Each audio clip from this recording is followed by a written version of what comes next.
Good morning and welcome to FAWKES News. This is independent news media, just a different perspective on today's big topic news, or what we here at the FAWKES network or the Fox studio, what we determine is the most important news. Now, we started this program on failure to stop, which is our, originally is a case breakdown for law enforcement, trying to bridge the gap between civilians and first responders. And then we would do various takes on the news, and that led to our very big audience on Failure to Stop to say, we want news. So we started doing news on Failure to Stop. But of course, the algorithm on Failure to Stop, we started that channel 4 or 5 years ago as strictly police breakdowns, and then all of a sudden political news, and it was really messing with the algorithm. And so we had to make a decision. Do we stop doing political news, or do we create a new channel? We created a new channel called FAWKES after Guy Fawkes. You can look up Guy Fawkes if you're not familiar who that is, but that's where I got the inspiration to do Fox News. And the reason why we did it was because we really felt, and I really believed through covering law enforcement cases, that actual mainstream media and mainstream journalism was dead. When I looked at cases objectively, and I looked at the court cases objectively, and I looked at all of the evidence, and then I saw what the media was putting out in regards to the evidence or in disregard of the evidence, it showed me that there were other intentions by mainstream media, that there was an intent. It wasn't just something that talking heads were saying just to say, but no, it was clear to me that that's what was going on. The Breonna Taylor case was one of my biggest examples of that. And my second biggest example of that is the Daniel Holtzclaw case. Here's a man spending 200 years in prison for a crime that he did not commit. The judge, who happened to be sleeping with the prosecutor at the time, knew that he did not commit this crime. Even the jurors had more than reasonable doubt, but they were threatened by BLM and the Black Panthers. Even the attorneys that were involved in this, even after the case was over, and they say, do you feel like, and this is from the state who was trying to prove Daniel guilty, they say, do you really think he was guilty? Or are you just doing your job? And they said, you know what? For me, when I went and talked to all of his ex-girlfriends, when we saw that there was zero pornography on any of his electronics, I had my doubts. But he's still doing 200 years in prison. That's why I want to continue doing independent media and independent journalism. It's fun for me, but also I think we need a different perspective, many different perspectives, not just my perspective, but we have to look at it from other people's perspectives. You have to listen to people on the left. You have to listen to people on the right. I had a great discussion like this yesterday at the skate park, and our special guest for Failure to Stop this Friday will be a man who robbed a bank. While I was a police officer in the city that I was working, in the district that I was working, I don't think I was attached to this case in any way, shape, or form. I cannot wait to go look it up. But he was found guilty of the bank robbery. He admits to it. And so I am going to sit down with an actual bank robber in studio this Friday on Failure to Stop. But we got to talking about his upbringing and just the way that things have gone politically in the neighborhood that he grew up on. And we began to talk about my book. And it's really funny is that all the things that I have been saying on FAWKES News about the left and the right not really being a thing anymore, and that the Trump party is its own thing, and that the Trump party is more left. It's the people who are still caught up in this conservative right wing and this left wing ideologies that won't give up on their ideologies, that have no idea what's really going on behind the curtain. They're shielded. And a lot of the journalism out there are from these people who are thinking about it on a two-party system, and they just can't wrap their brains around the ideas of a third-party system. And I fell into this as well back in, when I first joined the military. I was all in. I was all in on the right. And then I knew that I was bamboozled, of course. And I wasn't the biggest fan of Trump on his first term.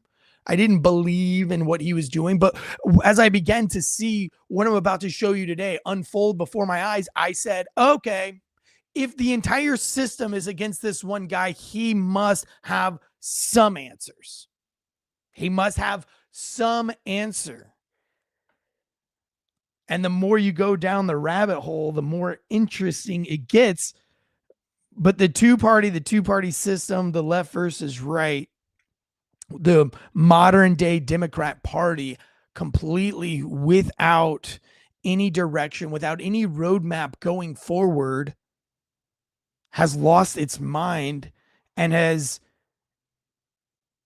resorted to doing the things that they accuse the right of doing. I've said that on this show many times, but what the left has accused the Trump party of being guilty of, what the right, what the big giant conservatives have blamed the Trump party of doing, they are guilty of tenfold. And that is why the left and the right, the red and the blue, are so desperate to get Trump away from office because of the exposing of what they're actually doing. And it's crazy to me that people not only can't get on board with that, and that's okay that you can't get on board with it, but the fact that you would cheer on political violence and that you would cheer on political unrest and literal murder is beyond fathomable to me. And the fact that I'm not involved in this, but in the fact that it is being allowed to continue, and the violent rhetoric, and I'm not just saying this as a talking head, let me show you some receipts of the political violence that is happening in the United States, and it is not coming from the Trump party. Most of it is coming from the left, and some of it is even coming from the rhino right. As I like to call the two combined, the rhino right and the left, I like to call it big government, big overarching government that just wants, what is the singer, the Northman Richmond, what does he call? They just want total control. Today's episode is brought to you by ghostbed.com/Wolfpack.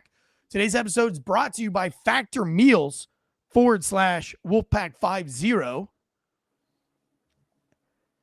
Today's episode, we're going to be talking about the uptick in what I call political extremist terrorism. That's what I, Eric TANSEY, independently have named this: political extremist terrorism.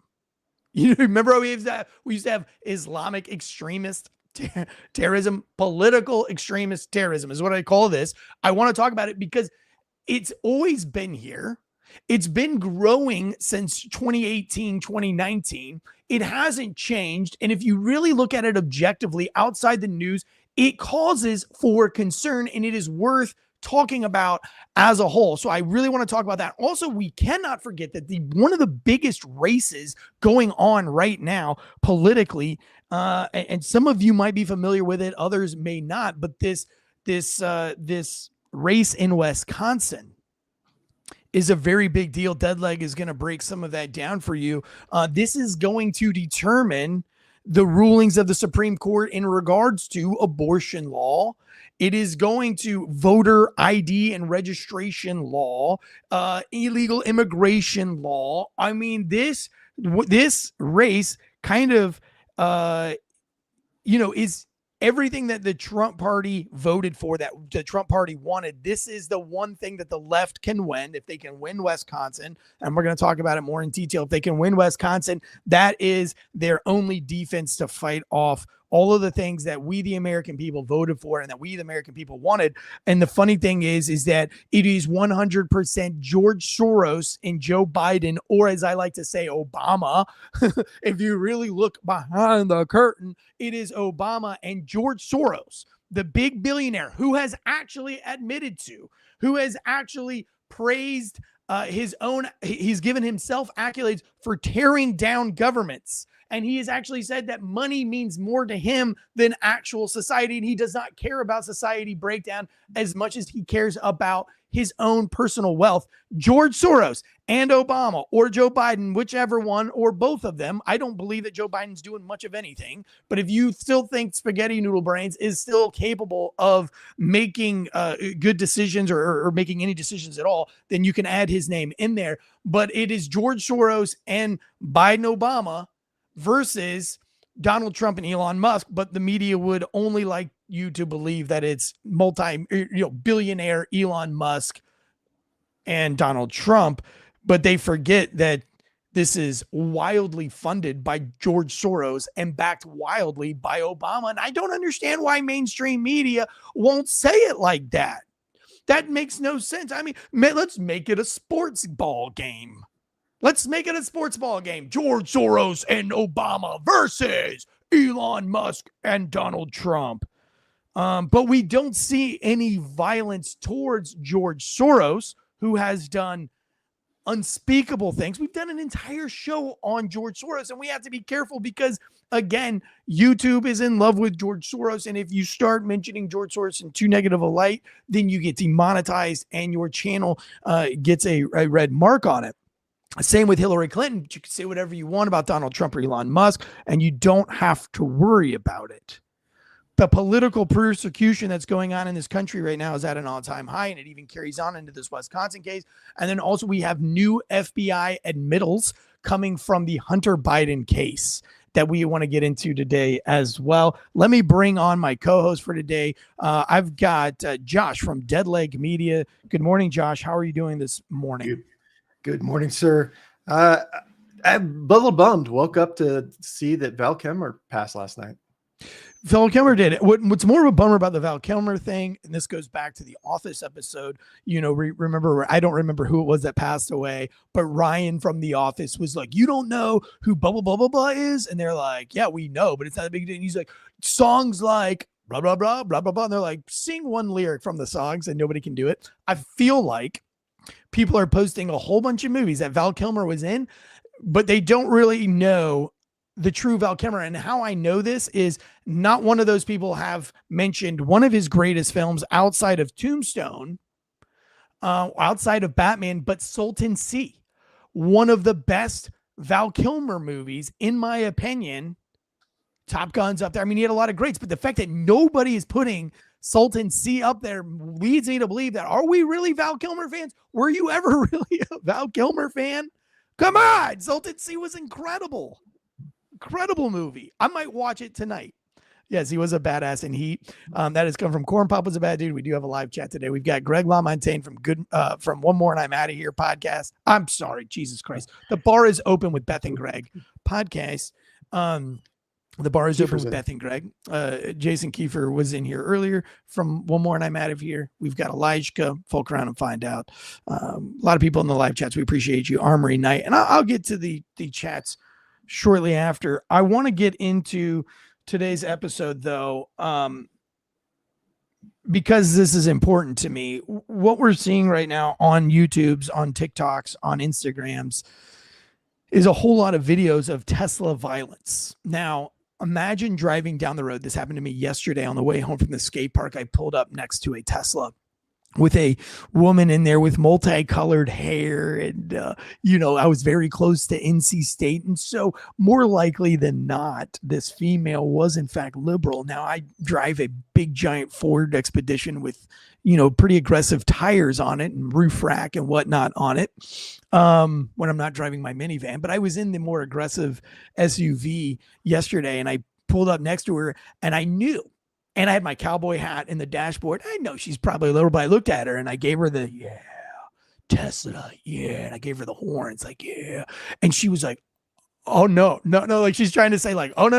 I'm not an Elon Musk fan. No, I'm not. So a lot of the owners of Tesla bought these for environmental reasons and they are Democrats. But we have these videos of extreme violence on people who are driving Teslas, and these Tesla attacks, that are beyond crazy. And what these Tesla attacks are leading to is that some of these folks that are being attacked, who were liberal and Democrats, are now telling news media outlets that they are going to the gun range. They have bought guns. They are taking gun classes. They're trying to protect their homes.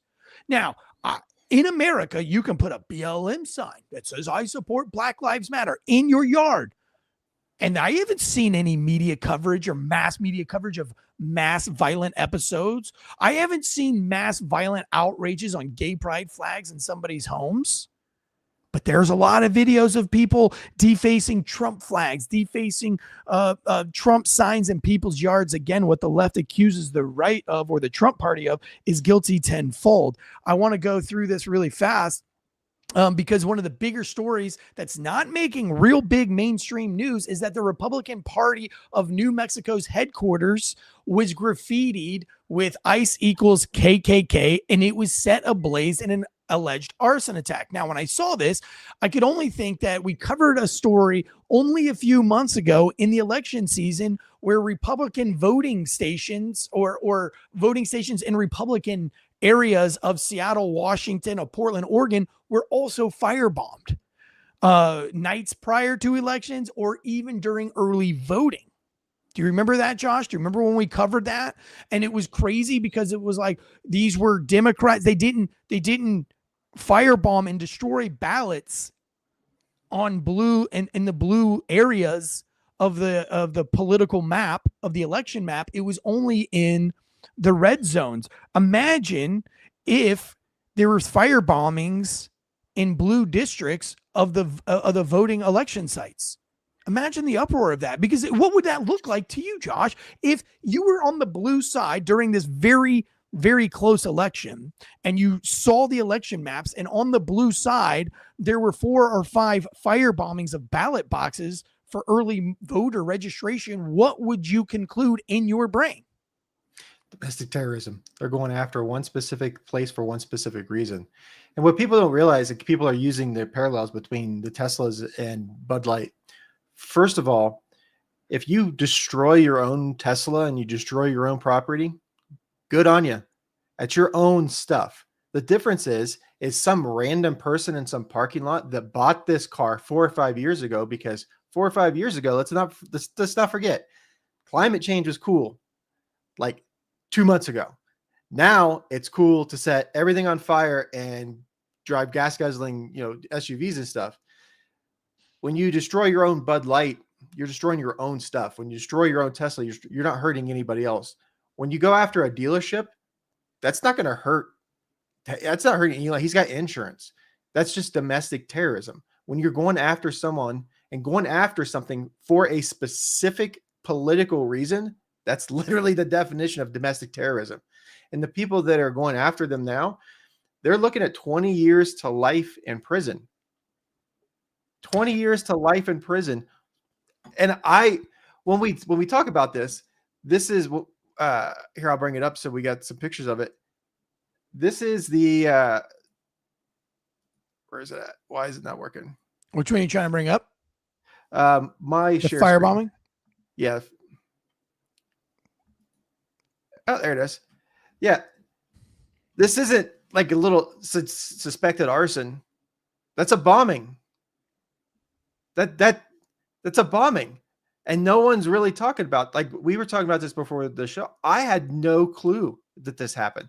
I know about all the Teslas. I know about all the, because there's a couple here locally that have been attacked, but I had no idea this was attacked. This is an attack specifically against Republicans on U.S. soil for political reasons. Also, not the first one. We can go back even further, and I see that Jason from One More on Matter here is in the green room here, so I'll bring him in. But if you guys will remember, during Trump's last presidency, the 3rd Precinct police building was completely burned to the ground. These officers stayed in this building till the last second. It was, they had to set up an escape route, an escape plan. They were in fear for their lives. Remember the Seattle, Washington, where they also trashed the precinct building. They occupied 6 blocks of the city's Capitol Hill neighborhood, looted stores, smashed windows. They wouldn't let residents come or go. If we remember in Chaz, when they actually murdered a man, they shot him twice in the chest. Remember in Chaz, again, all from one political party, mind you, and it was not the Trump party, when they shot up a car full of innocent people that were trying to drive through Chaz with rifles. You know, again, what the left accuses the Trump party is that they're guilty of tenfold. In DC, we had the ransacking of the buildings, but we didn't see overt violence. And this is the one thing that the left has to go back to, but they will not acknowledge the fact that they burnt down Kenosha, Wisconsin. They wouldn't, that they burned down Minneapolis, that they burnt down Seattle, that they burnt down Louisville. And I one person from the left actually argued, and she was like, stop saying they burnt it down. Stop saying they burnt it down. They didn't burn down the whole city. They were protesting. I would encourage you to look at the photos and tell me that this isn't burning down. If this was a Democrat-led building, if this was a Black-owned business building and white people firebombed it like you see in these pictures, there would be grave consequences. It would be national outrage, and it would lead to, extreme riots and protests in the streets. But here we have it happening. And this is not an isolated event. The cyber attacks, the Cybertruck vandalism is getting very real. And you look at the folks who are doing these Cybertruck vandalisms, and they are elderly folks. They are business folks. They are, folks of upper middle class. This isn't thuggery so much. This is just blatant domestic political terrorism. Here's an article I wanted to read really fast from LA Times. Cybertruck vandal captured on camera in California, latest in spat of violent Tesla attacks. Ring camera footage captured the moment a masked vandal threw a rock at a windshield and then slashed the tires of a Cybertruck in Nevada. One of the latest in a string of nationwide attacks on Tesla vehicles, and the second such incident in the small Bay Area. The vandal struck around 4:20 in the morning Saturday, appearing to case the truck, which was parked in a private driveway, before returning at 5:40 a.m. to stage an attack. The person covered the surveillance camera with duct tape, but was filmed by a separate camera throwing a chunk of concrete at the car. Let me go back over to the Texas. Elon Musk's efforts to slash federal government spending have triggered protests. This is from CBS News against Tesla, and acts of vandalism and violence at his dealerships. Vehicles have been set ablaze on his car lots. Not only have they been set ablaze, but don't remember one leftist person, one of these protesters, shot up a Tesla dealership and attempted to shoot out all of the cameras. I mean, this isn't just minor vandalism here. This is very dangerous. They spray painted swastikas on the vehicles, planned a nationwide protest named Tesla Takedown. Go ahead. For a group that, wanted, the green cars and, the electric energy for automobiles, they go and they burn these things. And the amount of toxins they get put in the air from those batteries burning, like they don't look at that aspect of it, puts out a ton of CO2, a bunch of carcinogens out into the atmosphere. But we want a green planet, and we want to be, more economic. And it's just amazing to me, the stupidity. You mentioned that, a lot of the protesters are, older or elderly or whatever. And a lot of them, you hear them talk about how they don't want Musk to steal their Social Security. That's not what he's doing. That's not what Doge is doing.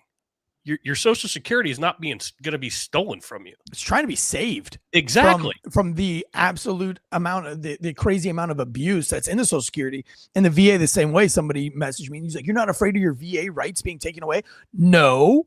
What I want is more VA benefits, because I want the people who don't deserve the actual VA benefits, who aren't even alive and are receiving VA benefits. I want them to fucking have to pay the piper. There are guys out there who need the benefits. And then there are, I said in one of my stand-up comedy jokes many years ago that if I was ever going to cast if I ever wanted to cast I needed actors for a film, I would just stand out in front of a VA hospital, because I think some of the greatest actors on the planet are staged out in front of the VA. But it doesn't just stop here, guys. It doesn't stop at the Teslas. And that's That's what's important to note here, and that's what mainstream media is not talking about. If you guys were, we've had over 20 influencers in the past 2 or 3 months swatted, dangerously swatted.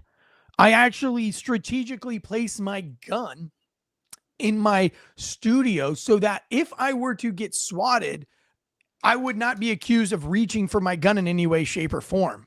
I have a plan that when the SWAT team comes up, how I'm going to exit in the most docile manner. My wife has a plan of how to come out of the house, how to keep the kids back, so that there's no questionable way that I can be shot to death on accident by the SWAT team, because I know how dangerous being swatted can be, and what what a people's emotions on a SWAT team, and if it's even a SWAT team that shows up first, could be your local PD. And some of these accused swattings, they're accusing these influencers who are live of cutting up bodies, mutilating, having sex with child. Like they're saying things that would incite you inside as a police officer to make you want to hate this person. So when you show up, you're already emotionally charged. And I understand that. So I don't take the swattings, so here we go. We have independent journalists, and the White House has deemed podcasters as independent media, as independent journalists. We have attacks on the media, on real media that's not ran by George Soros, that's not run by elite billionaires. What the left doesn't want, the left hates billionaires. However, who runs only five mainstream media outlets? Back in the day, there used to be 56. It's down to 5, and it's all ran by billionaires. And so when you have the little guy come out and try to do independent media, they are being attacked.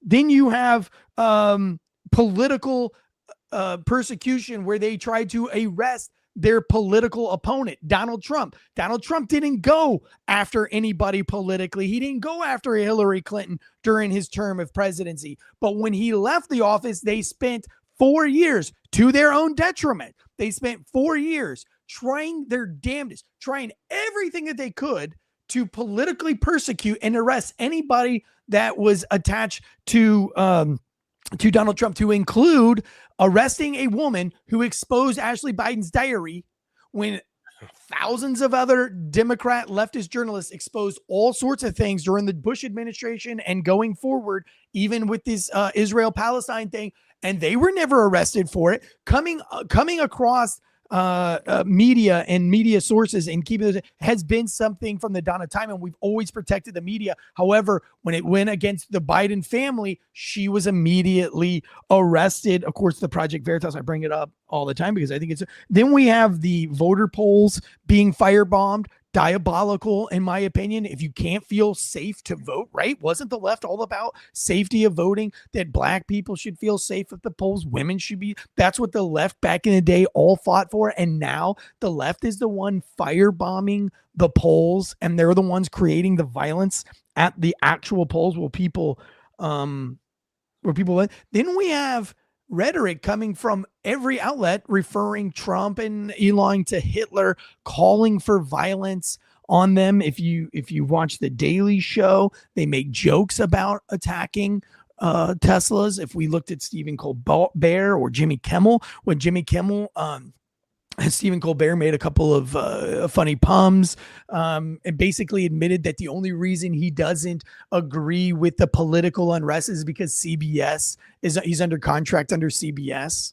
to not do so. All of these things are to charge those minority voters, not minority in race or religion, but I'm talking about we the people voted in mass. We won the popular vote, and we won the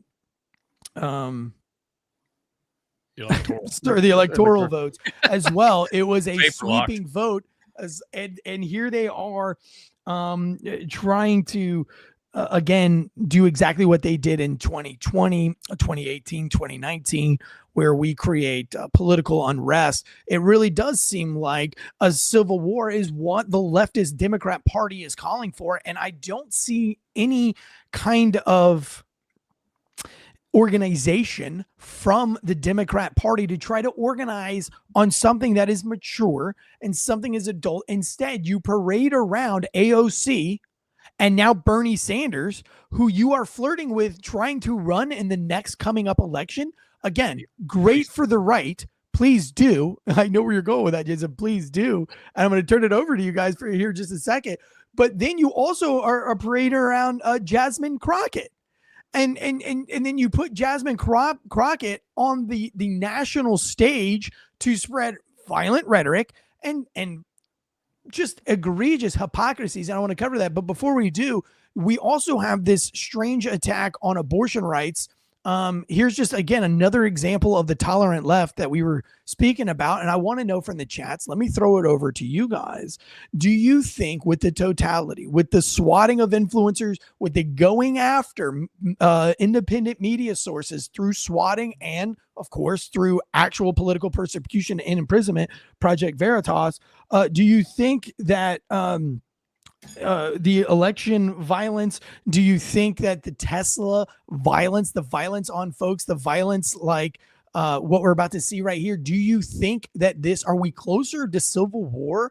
And I don't use that lightly. Then people are leading on to believe, or I don't want to call it civil war, but I want to say is what we're seeing actually right now domestic political terrorism? Tolerant and compassionate left strikes again. Students for Life had a table set up at UNC Asheville this week when this happened. I don't care. I hate you. I mean. I know, but I hate you. I don't care. You're all the people who are spreading propaganda, letting the rise of fascism and putting women down. That's not Guess what it is. No. Get out of here. Now, for those of you who are just listening, which is 99% of you, this was a white man going up to a table of persons of color who were supporting pro-life. They were sitting there professionally. They have pro-life packets, which I've never found the problem with pro-life packets, right? I think your first option should always be to save the child. Whether you're pro-abortion or you're anti-abortion, you should always be pro at least trying to convince somebody to have the child. You should never, if you're trying to convince somebody to kill a child, if you're trying to take somebody, some person, a female, obviously, as we know it to be a woman, if you are trying to convince that woman, whether you're the father, whether you're the mother, whether you're a preacher, a doctor, a nurse, a teacher, I don't care who you are. If you are trying to convince a woman who is pregnant or a girl who is pregnant to kill the baby inside of them, you are a despicable human being. And I have people in my own family who do this shit, who try to talk. Killing something or somebody is never the answer. I believe this when it comes to a fucking squirrel. You know what I mean? I would never call for the aimless killing of a squirrel. And if my kids need to learn how to kill a squirrel, they're going to do so because it provides for survival. It prolongs life. Killing a baby for no reason other than you're not financially stable or whatever is never, in my opinion, a great reason to kill a baby. Now, it's on the woman to decide that. I get that. But coming from the outside, if you're one of these people, in my opinion, that are trying to convince a woman. Now, if that woman convinces on her own that her life, preservation of her life, preservation of what she's got going on, it calls for that, then that's on her. But that has nothing to do with you. And so to have a pro-life to encourage somebody to have a baby should never be looked at as hostile or you should be destroying their things. I think it's a very noble thing. Just like I would never, I don't ever disagree with people who don't want you to kill animals. So I don't think those are bad people. I think they're compassionate, empathetic people. I would never go and destroy a PETA rally or any of that shit. You know what I'm saying? Especially if they just have a table that's like, save the animals. I would never just approach that and start yelling at them and be like, fuck you, you're the problem with the country. Blah, blah, blah. I would just ignore it. I would just walk on. Who's the aggressor in that situation? You've got people sitting behind a table trying to disseminate information, and then you've got this yahoo who's standing over them, by the way, in a aggressive, alpha white man. Stance. Yeah, white man. I mean, and Josh, chime in on this because I'm curious as to your thoughts with what would you do if you're sitting there? You're sitting at that table. What do you do? How do you keep your cool? To me, once you start taking the stuff off the table, he's invited. Like you want a reaction from me, you're going to get a reaction from me. Right. But here's where I'm not a fan of spinach. If you like spinach, great, get your Popeye big arms. But I'm not a fan of spinach. So you know what I do? I don't go and buy spinach. If you don't like that, just keep on walking. The problem is we come back to the just family values. There's no family values. There's nothing there. Because if you had family values, maybe, I'm not so close with my family, but even then, the reason why I don't do a lot of the things that I don't do is because I don't want to disappoint my family. There's a lot of power there that's instilled when you're a child, when you have a home and you have parents that are caring and they want you to do good. But some of these places these kids are just a paycheck. I'm going to get pregnant again because that's another $500 paycheck. That's another $500 paycheck. That's not family values. So you come down to this abortion. If you just go take the higher road, but if you want to do this and you want to take the stuff off my table, cool. Well, you've got, and it goes back, left and right. But you had a party of quote unquote unity and quote unquote hope, with this picture of Barack Obama, and with the reds and the blues and the grays and hope real big at the bottom. And now all of a sudden, we've got them firebombing, destroying property. I mean, I feel that they are domestic terrorists, with their actions and what they're doing. How are they trying to unite this country? How are they trying to make it better? All they're doing is creating havoc while, Trump's trying to save money. And it's not just being, a Trump guy or gal. It doesn't matter. It's the principle of what we're looking at in the news, the ignorance. Yeah. And the ignorance, I like that you brought up, because again, then the left through DEI hiring and through just being obsessed with having the color of somebody's skin be the most important part of the job, it led us to have people like Jasmine Crockett who are representing their district of Texas or AOC. And I want to play some of the ignorance that's taking place right now. And again, it goes along with this misdirection of the Democrat Party. And it's that misdirection when you don't have parents, as you both just mentioned, when you're misguided, you seek attention in other ways. And I think that there is a whole political party, the left, that has been misguided. There is no guidance. They don't have a daddy. They don't have, what they have are some weird lesbians, tranny mommies running around, and they don't really have a daddy to tell them what's going on, what's good and what's not good. And so what you have now is chaos. Before we dive into that, though, I wanted to bring up something really special, and that is that we are still on with GhostBed before they change the deal. So it looks like we're still through April, but again, I don't think we're going to have it come May. Definitely probably not towards June. So if you want to get this amazing 40 to 50% off site-wide deal from GhostBed, now's the time to jump on it. Listen, I'm in my 40s and I'm sparring. You can see the crack in my nose here where I got it from sparring, and I'm training 4 to 5 days a week, Muay Thai and jiu-jitsu, and coming home to my GhostBed massage topper, the massage topper, which is not a massage bed, which right now is still at 40 to 50% off. I think it's $500 right now, $499 for this. This thing is like whatever you're paying. If you're paying $60 a month for chiropractor, this thing right here, this one and done deal of $500, man, I don't know. You might not be needing to go back to the chiro. This thing pops my back in ways that I feel like I get the exact same thing, if not more, out of my massage topper as I ever did going and having to drive to the chiropractor, walk in, sit in the waiting room, then get to go in. It's cold and clammy in there. It's cold and it's awkward. They're going to make me sit on that roller machine and for a little while, and then they're going to be able to pop my back. Whereas this thing, it inflates, deflates, it pops your back, it cracks your back, it massages you. It's got meditation mode. You can do it in your own home. You can do it on your living room floor. You can travel with it. It comes with a travel case and a travel bag. It keeps me going. do jujitsu and Muay Thai all the time because I know that when my back is hurting, which it always does, and my neck is hurting, I can just go and lay on my ghost bed topper. Also, they have the ghost beds made in America, the pillows that last forever with the cooling technology and the cooling sheets.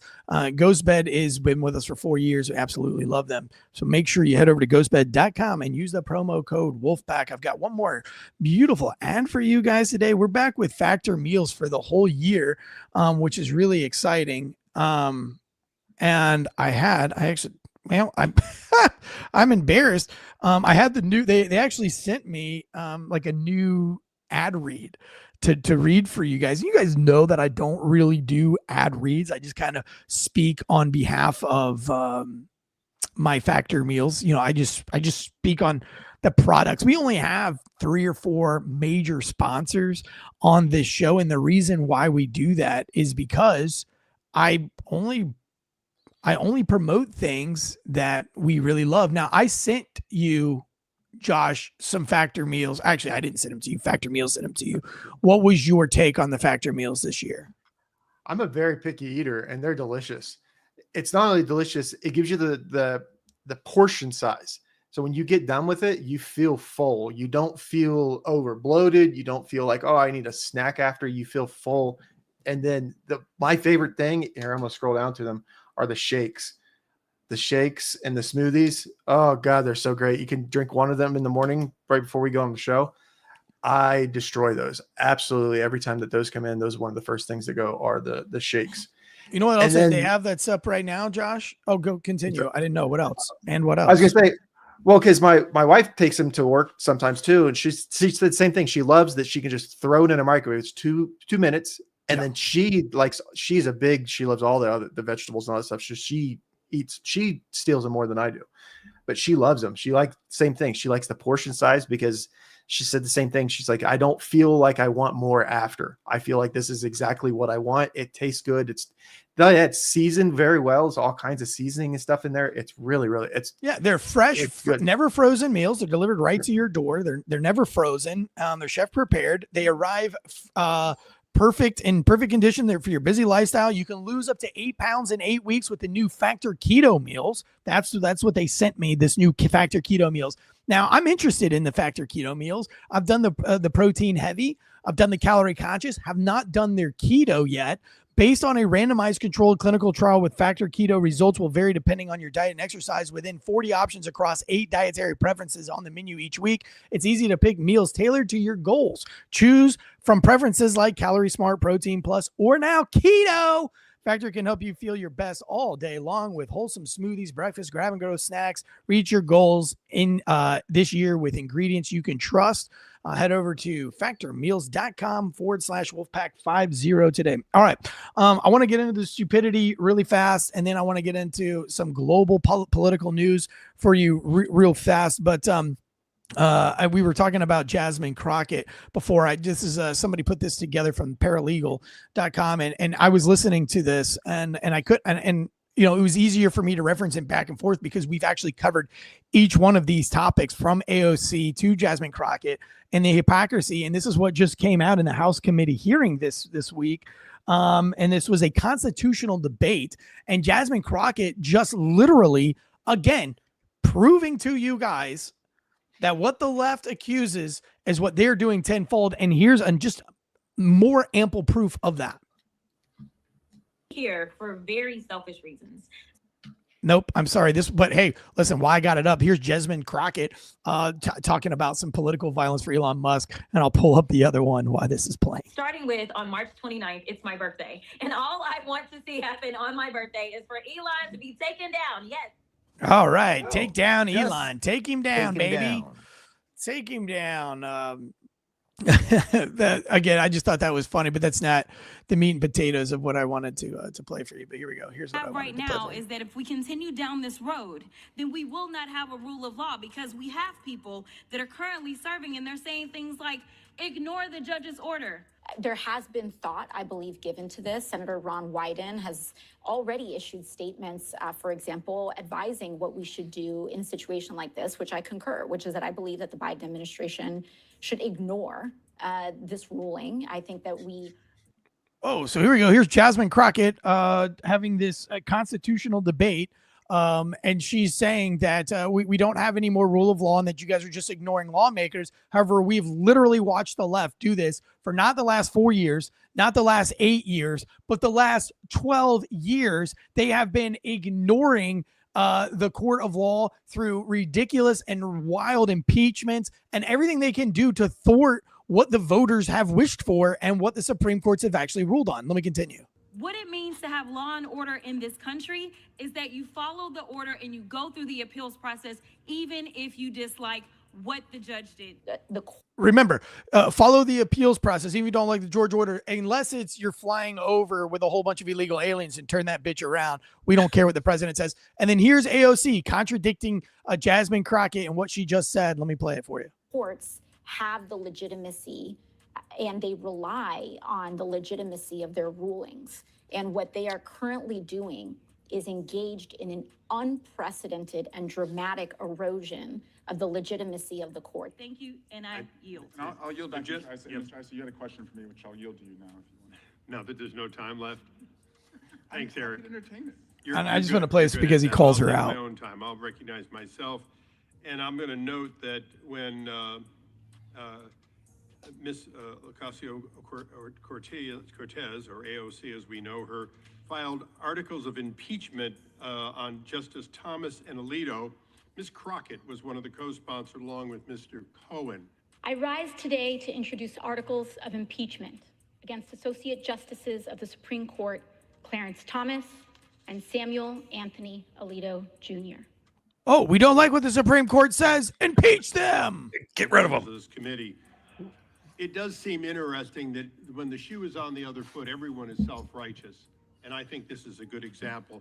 For the last 3 hours, I have had to listen to one side talking about impeachment as though it was the nature of this hearing. It is not. I keep looking at my friend, the late Henry Hyde, and remember that although he led the impeachment when it was necessary, he did so only during that time and then never mentioned it again in hearings. In fact, he was religiously able to focus on the hearing of the day. The hearing of today is really about the question of the future of the court's ability to do its job as intended. So y'all see. And I love that he calls her self-righteous. I would have called her a hypocrite. That would be probably more appropriate wording. But again, these guys are professionals. He has his little airborne wings on his suit. So obviously this guy is a professional, because that's the definition of professionalism, is if you're a paratrooper or not. I'm teasing. I'm an airborne paratrooper, so I always love my other paratrooper. But again, here we go. It's like the left just is utter hypocrisy, and I can't say it enough and beat the dead horse. But whatever they accuse the Trump party of doing is exactly what they're doing, but they're doing it worse than what they're accusing the Trump party of doing. And it's silly, and they come across hypocritical. And I just don't understand why, if I'm with the left and I'm objective, right, I would be embarrassed. Like this would be embarrassing to me, because I'm like, okay, so what hill is the left party even dying on right now? Is it gay rights? Is it abortion rights? Is it mass immigration? Is it pro-war with Ukraine and the Middle East at this point? Are we pro-Dick Cheney now at this point, and pro-George Bush at this point, pro-George Soros at this point, anti-environment and anti-big technology, which we were all into when it was with Apple and the rockets and the, buying the green cars and everything. So I'm not sure, where is the left? Where are they at right now? What is the hill? Because I just feel like right now it's just a volcano of lava just flowing out of a rock pit. They want all of it, Eric. It's not a hill, it's a mountain, and they want the whole thing. But one hand doesn't know what the other hand is doing. So, the infighting in between them and the hypocrisy, and the backpedaling, and it all depends on what that politician, what their hands in is what they want, but they're not all, combined and united, which is hilarious. I mean, it's hilarious fodder for us because it's nothing but ammunition. And The other don't get thing- me wrong, the right does it too. The right absolutely does the same shit. But this obviously, with the stances that they're taking and these strong stances is obviously floating to the top quicker, and it's given us, plenty of ammo. Hey, look, the sky's falling. Hey, look, the sky's falling. If I keep yelling impeachment, the second that you actually have something to impeach someone for, no one's going to believe you. We have this system of rule and law for this country. And for the last, 8, 10, 12 years, we've been just making it a whole propaganda machine versus what it actually is. If someone is in a position of power and they do something that's wrong, then they get impeached. You just don't go, oh, now he's the president, we're just going to run this impeachment. Well, what did he do? You're just impeached. You just don't like him? Okay, cool.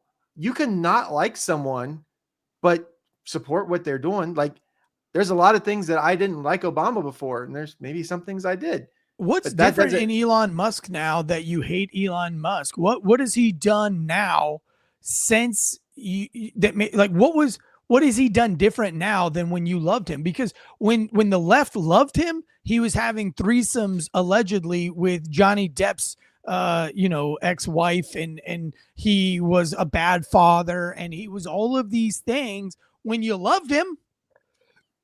And now you hate him, and you're like, well, he did this, this, and that. And I was like, yeah, but he was still doing that. Right. When you love him, like now he's actually at least saying that he's trying to be a better father and that he's admitted to a lot of mistakes. He didn't admit to those mistakes when you loved him. So what's changed? They can't define why they actually hate Elon Musk. And when they do define it, I love it. I'm like, yeah, but he did that in the early 2000s. He did that in the 2015s when he became popular with the left.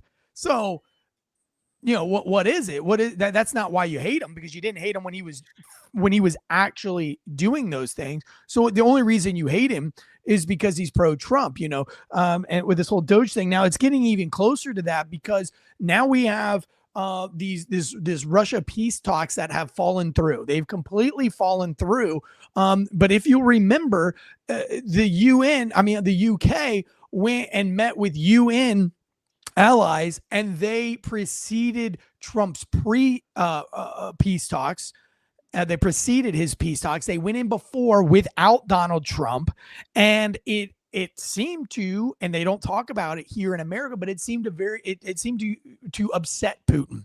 Putin seemed to be a little bit more aggressive after those peace talks, and then Trump goes in to try to do the peace talks, and it doesn't look like it's working out very well. You have Donald Trump saying that that he's pissed off, that it's not working, and it's almost as if the UK and the UN and all these other guys, they went in there and they probably showed all of their cards to Putin and exactly what they wanted to do. And now nothing that Trump can say can change what Putin knows is coming. And we have proof in the pudding, because we have Germans putting troops on the border of Poland, and not just putting German troops for the first time since World War II in Poland, but in a very, very strategic spot. A spot that would deliberately piss off Putin, because on the other side of Ukraine is another significant spot that Putin has said that he wants, and it's very similar to what's on the side of Poland. I'm going to bring up a map here, and we'll talk about it here in just a second. But then we have Russia recruiting or putting out concessions that they need 160,000 more troops. Now, Russia's lost about 200,000 troops in this conflict, or more when you start adding in injuries and POWs and whatnot. It's over 200,000 wounded combat veterans, whatever. And so now they're needing an additional 160,000 men. Doesn't look too good when we're supposed to be in some kind of weird ceasefire and some weird peace talks. So again, we have the world going against Donald Trump, trying to incite for whatever reason, and Ukraine and has all but said, we're not interested in any of your peace talks, Donald Trump. So everything that Trump put on the table to try to work this out, the world, the world has said, yeah, no, we don't want this. We want war with Russia. We need this war with Russia, and we want it. Show us this map and walk us through it, Josh. All right. So when you think about Russia, if I say, where's Russia? Everyone goes, oh, Russia is that big thing that's over in the right-hand side. What we don't think about, and I didn't even know this, is this place called Kaliningrad Oblast. And this is this tiny little area that's highlighted right here. Off here to the right, this is Ukraine. This is where we're fighting at. But this is what we're talking about. This is actually Russia. It's like similar to Russia. Guam, right? Like similar to Guam. Like this would be like if there was an attack in the United States on New York, and then you went to the other side of America, like furthest southwest you could go, and you went to Guam. And then there's this like little subsection of America called Guam. That's kind of like what this shows on the map, right? Like it's that far apart from each other. And it just looks like not anything of real significance. However, once you zoom in and you find out, hey, did we report on the 3 dead soldiers that the training accident in Lithuania, which is on just a huge deal this week. Huge deal, by the way, this week. Yeah. Right. This is, and we didn't really hear a lot about it, Josh, and you're correct. For those of you who don't know, a Hercules, which is one of our biggest artillery, I think it is the biggest artillery piece that we have.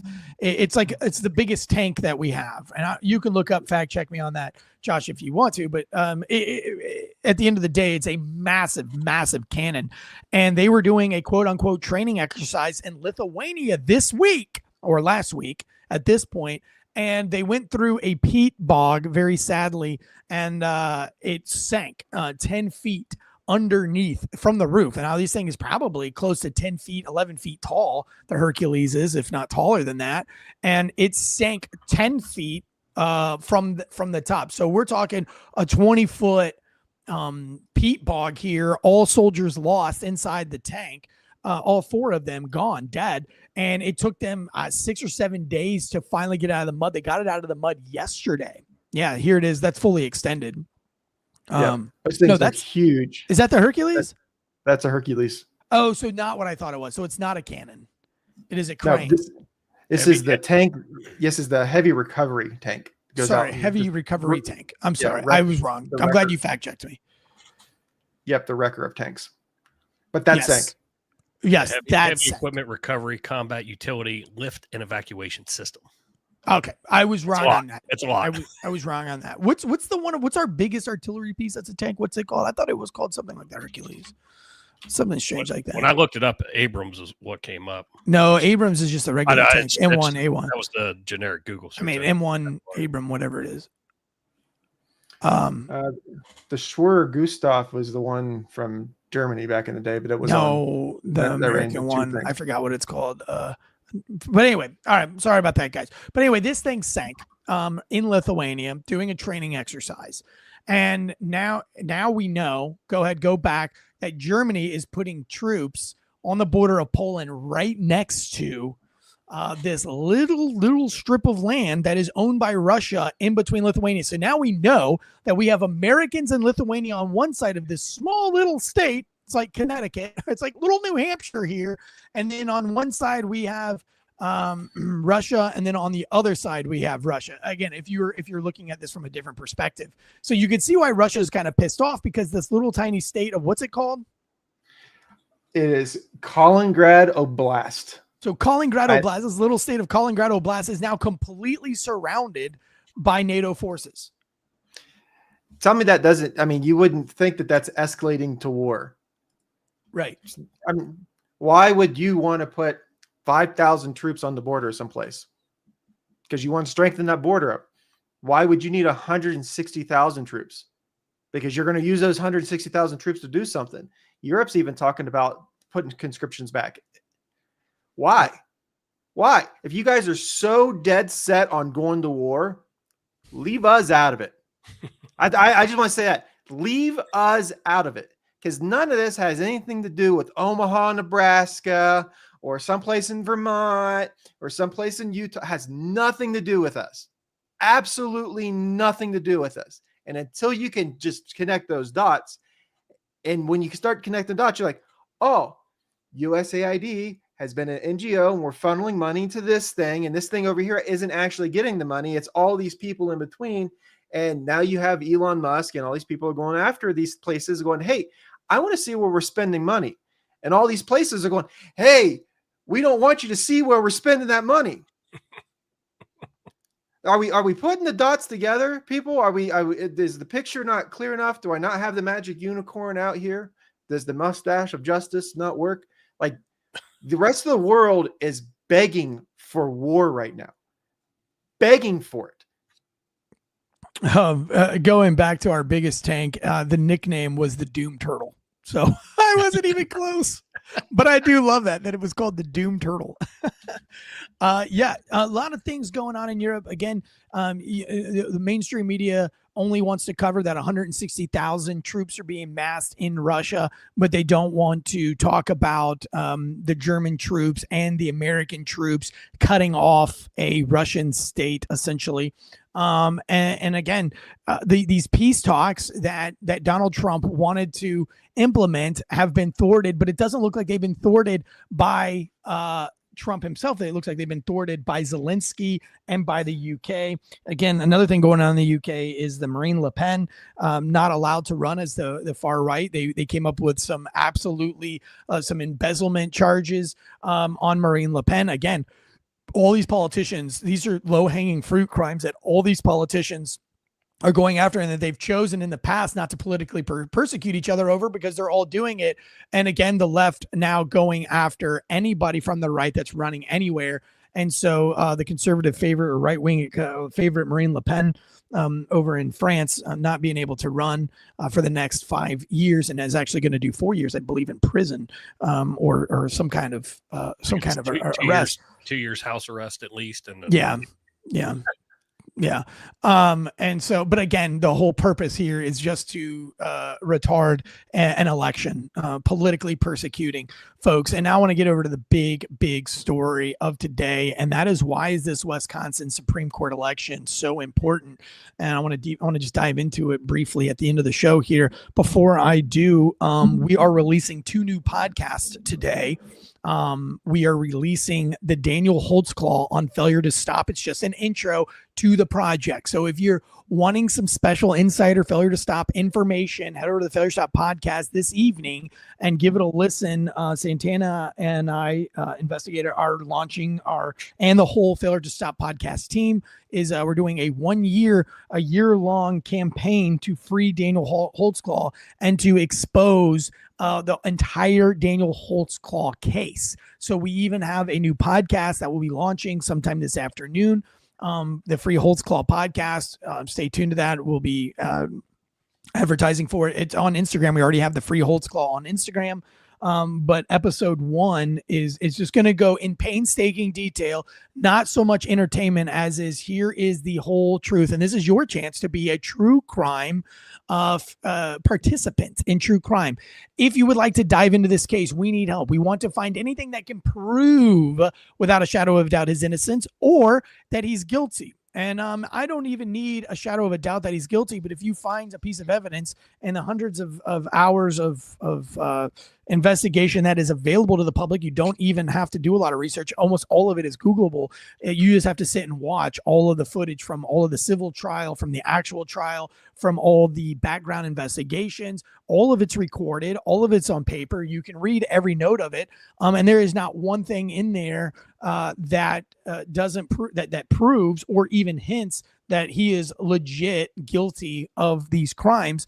Again, we're trying to free a man who has been prison and sentenced to 200 years. If you want to be a part of that, this is something we want you to be a part of. We want you to help run the social medias of the Holtzclaw, to share what we post, and to also be involved. If you find something, if you find a key piece of evidence, just message us on that Holtzclaw thing, big or small. Maybe we've seen it, but maybe we haven't. See something, say something, post it, and give us your opinion on why you think that this proves or disproves his innocence, so that we can really deep dive this over the next year. to free Daniel Holtzclaw. So, and then we have the Santana True Crime podcast. His first episode is actually being recorded tonight. His first real episode, but he has a practice episode that we're actually going to release to the public. I'm not sure how we're going to release that yet. Maybe on Patreon, which is less than $2 on Failure to Stop's Patreon. Less than $2 get you that. Or maybe we'll just release the episode 1 on his actual podcast so that we can get people over there to go ahead and start listening early to help him get on the charts. So all of that is coming out today. So pay attention to that. All right, Josh, walk us through this Wisconsin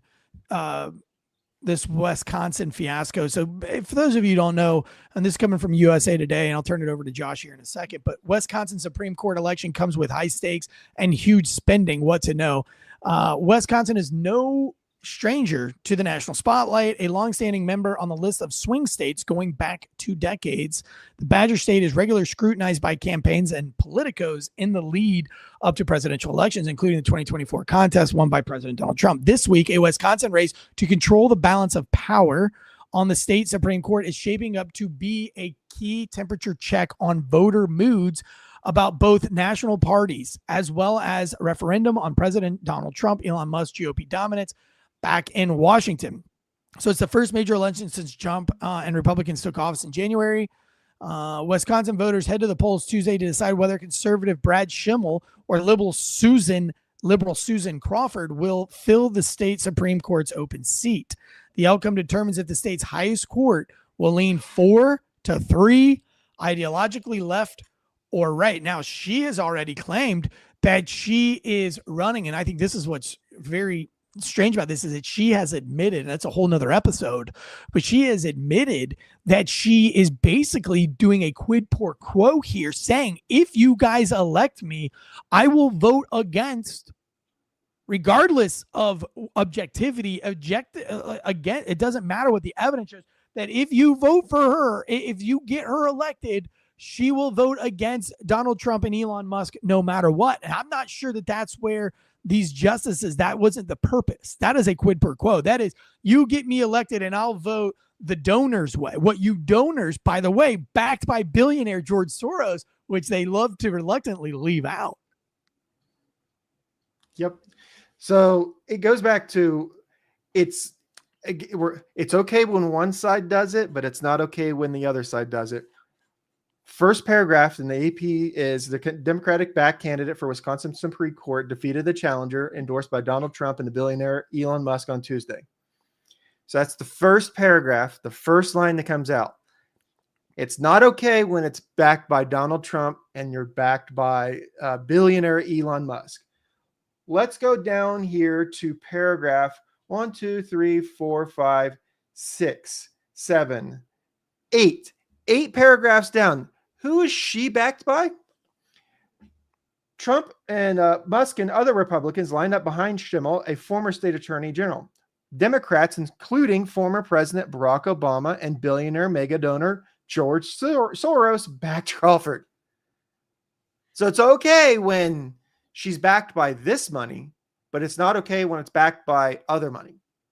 Right. And just so we're clear, the difference, if you want to know who we want to, I'm not telling you to support Elon and I'm not telling you to support George Soros. I'm telling you, do your research and go look out what receipts have been put out with Elon Musk and go look and see what receipts have been put out with George Soros. Oh, George Soros is diabolical. Like just an evil person, self-admittedly an evil person. Huge difference. So what this is going to do through, I believe it's 2028, it's going to give Wisconsin's majority now is a 4-3. So if she becomes the deciding vote for something, she's just going to vote against it just because. Tell me, at what point now in Wisconsin do you feel that you will have equal justice? You have equal application of the law? Tell me, because this woman just said that she's going to apply the law against one person in one party just because they're this party. Tell me that's not. Tell me where the Supreme Court of the United States is not going to just go in and try to overturn and overrule. But then again, it goes back to what we're talking about. We're just going to back we're going to try to do things the right way. And we're going to back our court systems up with this appeal process and do things the right way. Well, the other side just go, hey, we're just going to vote one way and throw impeachments out there. How you like them apples? Here's a swastika on your side of your Tesla. Have a good day. Right. And I love how they talk about, like the left and talking about the war in Israel and the backing of Israel and other things. And they don't realize that George Soros is a multi-billionaire Jew that's also 94 years old. Like, you know what I mean? Like here is a Jewish, a billionaire. And not, I'm not knocking on the Jews by any means. I'm a believer in Jesus and all these things, but the argument going towards Jewish billionaires and, Jewish leaders running Hollywood and all these other things. Here we just have another Jewish billionaire backing things like, and I mean, you can't deny this, like he impoverished his country. He attacks other countries' currency right now with his BJP accusation that he's trying to actually destabilize India. So, I mean, this guy is not really loved on a worldwide scale. He is basically like, this is what he does. And he's bragged about it. And a lot of the rumors about a deep state and everything, they all come back to George Soros. His name is always mentioned. His name is always mentioned. And so it's like, if you're one of these big government lovers, like I don't understand how you can be anti Elon Musk without at the same time being somehow not anti George Soros, because George Soros is kind of like, and he's self-admittedly like, go do your research. And I've done a whole episode on this. I'm not going to do it today because it wasn't part of the Planet Today show, but he literally talks about, he says that something on the lines of that a society like his economic and wealth means more to him than collapsing societies. Josh, can you bring that up? I hate to make a claim like that and not back that up. It'd probably be hard to Google for you so quickly, but maybe somebody in the live chats. He was born in Hungary in 1930. He lived through Nazi occupation in 1944 and 1945. Oh, yeah. Yep. And which resulted in the murder of over 500,000 Hungarian Jews. Yep. That's not what I was looking for, though. Yeah. It's not what I asked you to look up. We all knew that.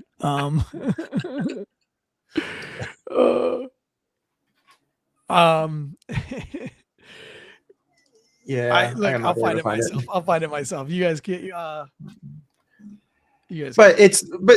right back to what we're saying. It's okay. Again, it's okay when the money is George Soros's money, but if it's Elon Musk's money, and we'll be clear about the whole Elon Musk money. Elon Musk is using his own money for some of the politics and giving money away and stuff like that.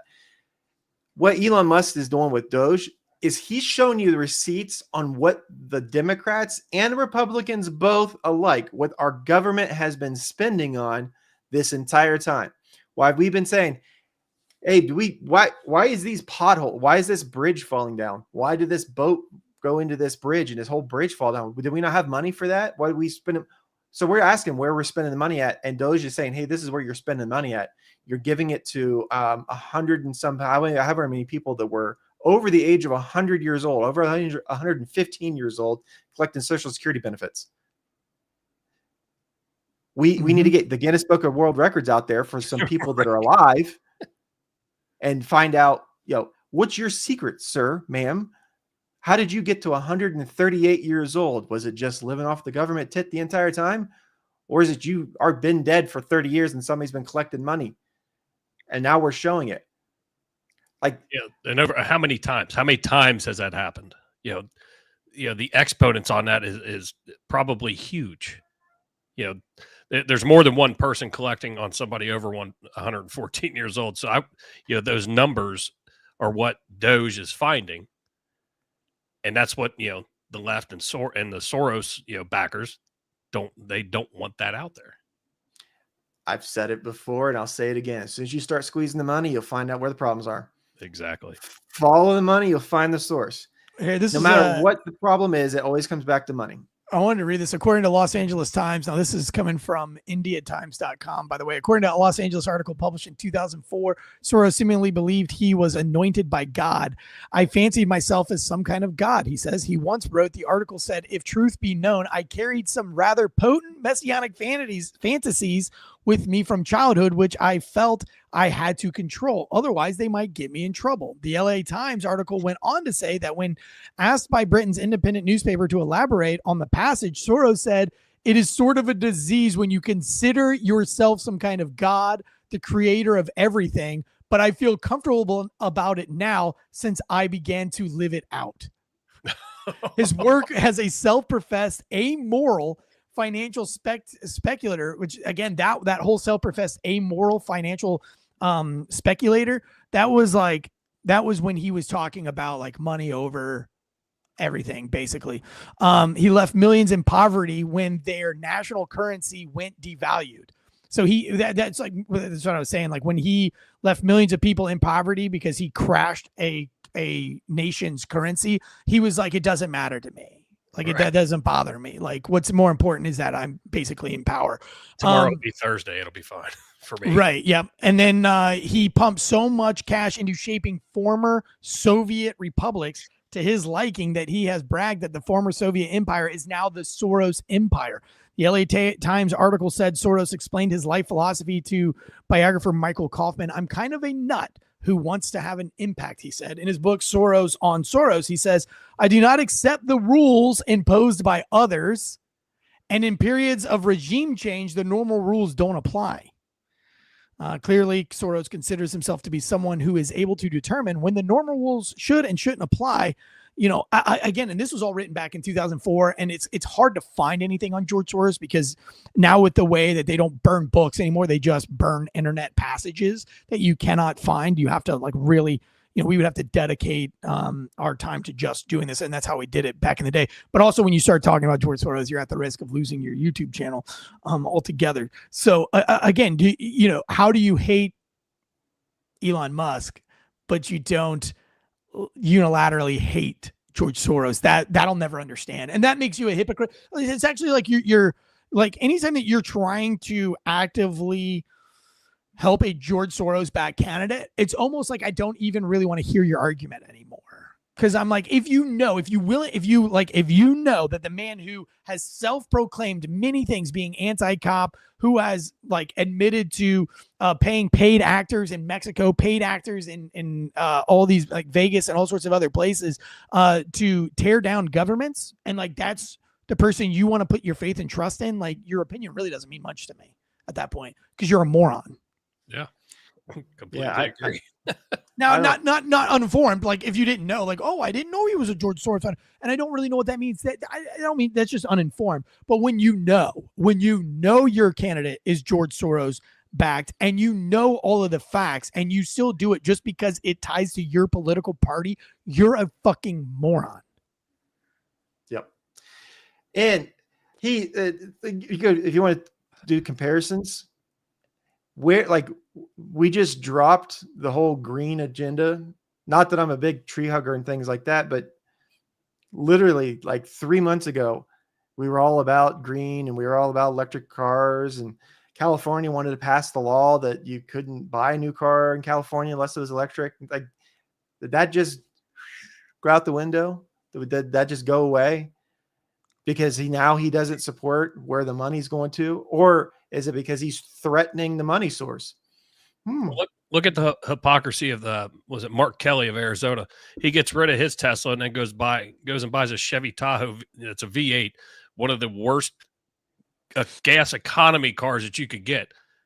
How invested is he really? Well, because the climate change thing was fake. I mean, it was almost as fake as Russia collusion when it came to Hunter Biden's laptop, which I'll just finish the show off today really quick. Or actually, you know what? Maybe not. Maybe we'll talk about this tomorrow. But basically, this is new information that came out on April 1st. It was not April Fool's, but the FBI silenced an employee who tried to tell Twitter the Hunter Biden laptop story was real on the day that it came out. They knew it was real. They had evidence that it was real. And yet Biden's FBI came in and silenced and gag ordered everybody in there not to talk about the laptop because of election interference and Russia collusion, when they knew of its legitimacy and they knew that it had nothing to do with Russia collusion and that it wasn't a Russian-backed plot or a plan. So that's another show for another time. Folk around and find out. It says Newsom has also backed up about taking men out of women's sports. I saw an article yesterday, not surprised, has also backed up. Oh, I'm not sure the context on that. Did I miss something? I'm sorry. Yeah, he was on Newsom's podcast that he made now. He's backpedaled on the everything. The men and women sports thing. Yeah, because he had Charlie Kirk on there and they were going back and forth. It was actually pretty good. Yeah, I need to listen to that. You guys did a sports show yesterday that came out. What was that about? Just so our listeners can go over. Last Friday. Right, but it came out on podcast yesterday, I believe. Oh, or on Monday. I'm sorry, on Monday. You're confusing me.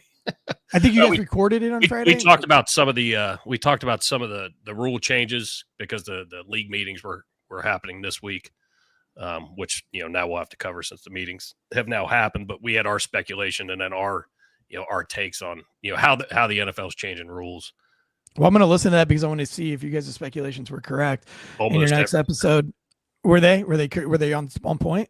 Yeah, I mean it was a objective debate. I mean, we both have our opinions on the way overtime should be and whatever. I think we were pretty close, but there's still some rules that like the tush push that they're trying to outlaw. They tabled that, and that's probably going to happen in May. So, well, guys, I appreciate the show today. I have to head over to Diesel Jack Media Studios over an hour away today.